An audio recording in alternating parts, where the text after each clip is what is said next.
sariwang hangin at mas maayos na pagkakaya. Wika ng Pilipinas na may nagsusuporta ng mga malekta ng basura mula sa ilog. Dumating na ang araw ng eleksyon at nanalo si Ginang Pila.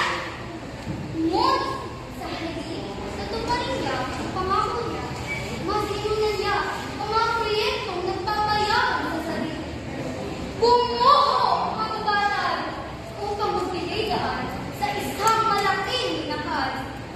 Bumumi ang mga ilog at naggalit ang mga tao.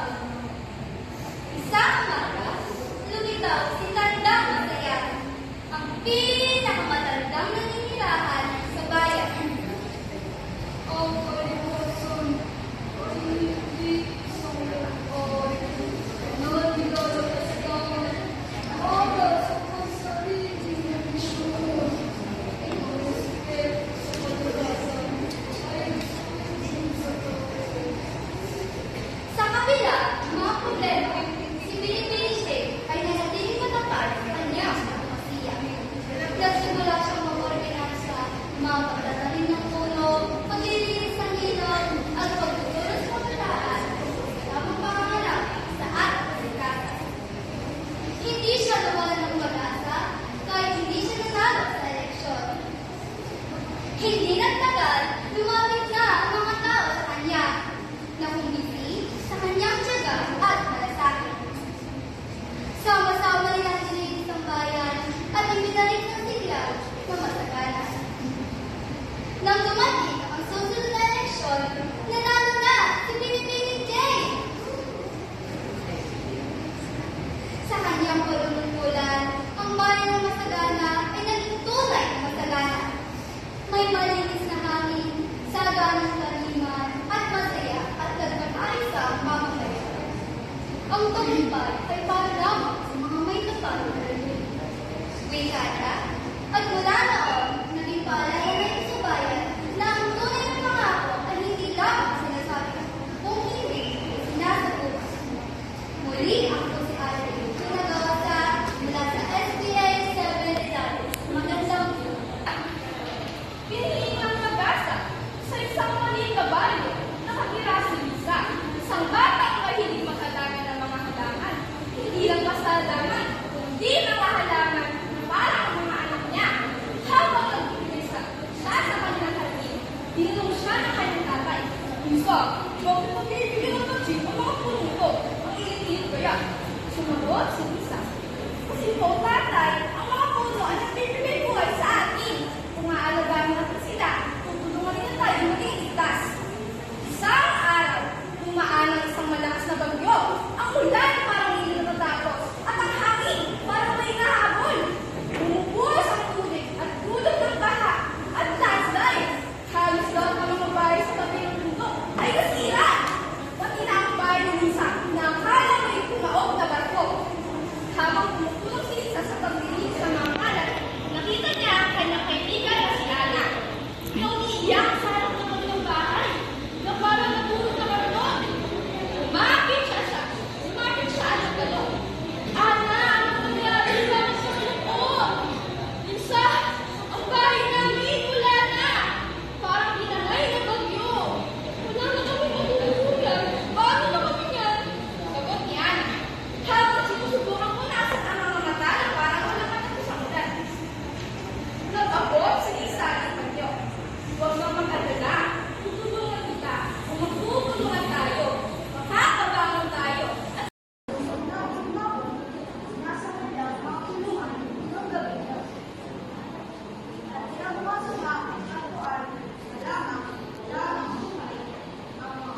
sa may pag-specialize na ako.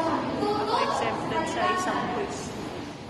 Kapag ako nanalo, magtataya ako ng mga parke at magtatanim ng 1,000 puno! Sigaw ni Ginang Oro habang nagpapaulo ng mga plastic na bayan. Papatuloy ko ang ating ilog at magdadala ng progreso sa ating bayan. Aning hindi ng pila, sabay pa-picture sa pulo na plano niyang tayuan ng resort. Ibibigay ko sa inyo ang mas malimang tao at mas maayos na kababayan. Mawika ang BBJ na may taga-suporta ng mga malay ng basura mula sa ilog. Dumating na ang araw ng eleksyon at nanalo si Ginang Ila. Ngunit sa resi, ito pala siya pangako niya. Masinunan niya ang mga proyektong nagpapayaan sa sarili. Kumuha ang pagbatal upang magbigay daan sa isang malaking minahal. So, malapakan nyo nga bawat isa.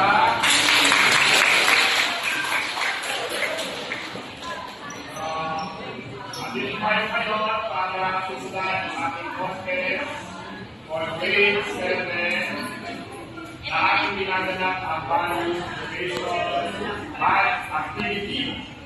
So, noong nakaraan ay sinagawa na natin yung costume briefing ng grade 10. At ngayon naman ay sasagawa ng grade 7 teachers, ESP teachers, ang ating pong storytelling. So, sa lahat ng participants natin, taas na kami ng mga participants natin. Yan, very good. So, sana lahat kayo ay makasali at panalo dahil may mga pag-prende tayong bibigay sa mga wala natin. Okay? So maraming salamat sa inyong partisipasyon sa ating pong mga activities ng ESP Man. In behalf of Sir Felipe, ako si Sir Gabino, ang nag-represent sa ESP Department. Maraming salamat po sa pag-invite sa atin sa mga meeting at sa lahat ng ESP grade 7 teachers. Sana ay palagi kayo maging mabuting tao at magandang buhay. At ibalik sa puso natin ang ating ginagawa sa ESP. Lalo na itong activity natin sa storytelling ng grade 7. Congratulations in advance sa lahat ng mga mananalo at papalari at maraming salamat sa ating mga board of judges at invite. Yan na rin yung mga kasamahan ng teachers. Panapakan na natin mga board of judges. Salamat po sa lahat na nag-participate at magandang buhay at mabuting tao. Good morning sa ating lahat.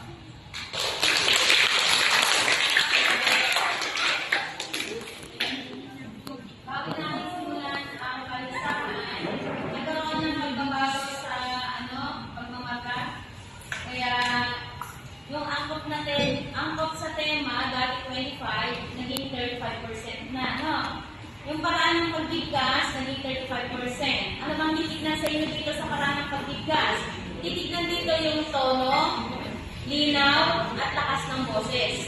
Yung tono, mapasok dito yung pabago-bago. Kung halimbawa, may mga tauhan doon na kung sino yun, kailangan iba-ibang tono.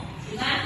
Doon papasok yun. So, 35%. And then, yung pagkamalikhain, ano ba mga markahan sa inyo yung pagiging malikhain? Other malikhain, ang markahan sa inyo dito yung estilo nyo at paraan. Kung paano nyo deliver ninyo pagkukwento. So, ang total is 100%. Okay, malinaw na sa inyo? Okay, dahil malinaw na, pwede na natin yung isahan. Yung mga kalahok ay pwede mga pumunta sa likod, and then yung ating mga audience ay pumunta sa harap. Yun ang hobby. Eh si binilde na dito yan, nakita ko na. Opo. Nandiyan na sa... Si doktora na ba anak niya? Opo. Oo, nakita ko nga. Doktora na po. Nasa Makati Med. Ang sa Makati.